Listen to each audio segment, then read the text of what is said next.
Quand votre conscience a été réveillée par le Saint-Esprit, vous allez commencer à voir le caractère odieux du péché, sa culpabilité et les malheurs qu'il engendre.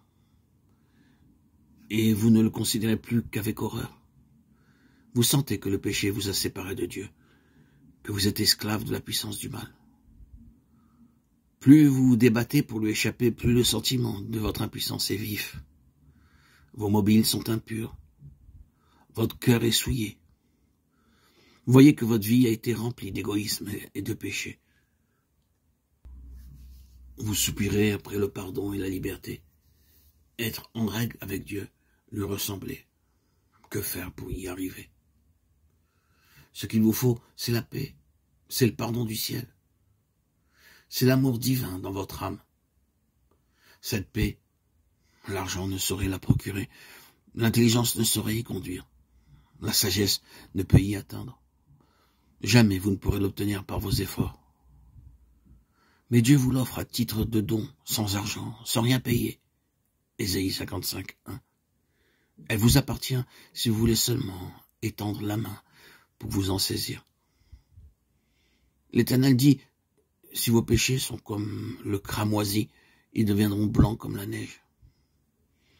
S'ils sont rouges comme la pourpre, ils deviendront comme la laine. Ésaïe 1, 18. Je vous donnerai un cœur nouveau et je mettrai en vous un esprit nouveau. Ézéchiel 36, 26. Vous avez confessé vos péchés et vous les avez délaissés de tout votre cœur. Vous avez pris la détermination de vous abandonner à Dieu. Maintenant, allez à lui et demandez-lui de laver vos péchés et de vous donner un cœur nouveau. Et puis, croyez qu'il le fait parce qu'il l'a promis. C'est ce que Jésus nous a enseigné lorsqu'il était ici-bas. Le don que Dieu nous a promis. Il faut simplement croire que nous le recevons et il est à nous. Jésus guérissait les maladies de ceux qui avaient foi en sa puissance.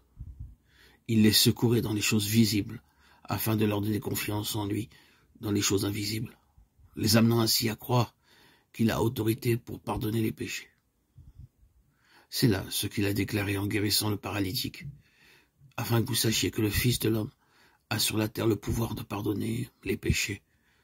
Lève-toi, dit-il au paralytique, prends ton lit et va dans ta maison. Matthieu 9, 6. C'est aussi ce que dit l'apôtre Jean en parlant des miracles de Jésus-Christ. Ces choses ont été écrites afin que vous croyiez que Jésus est le Christ, le Fils de Dieu, et qu'en croyant, vous ayez la vie en son nom. Jean 20, 31.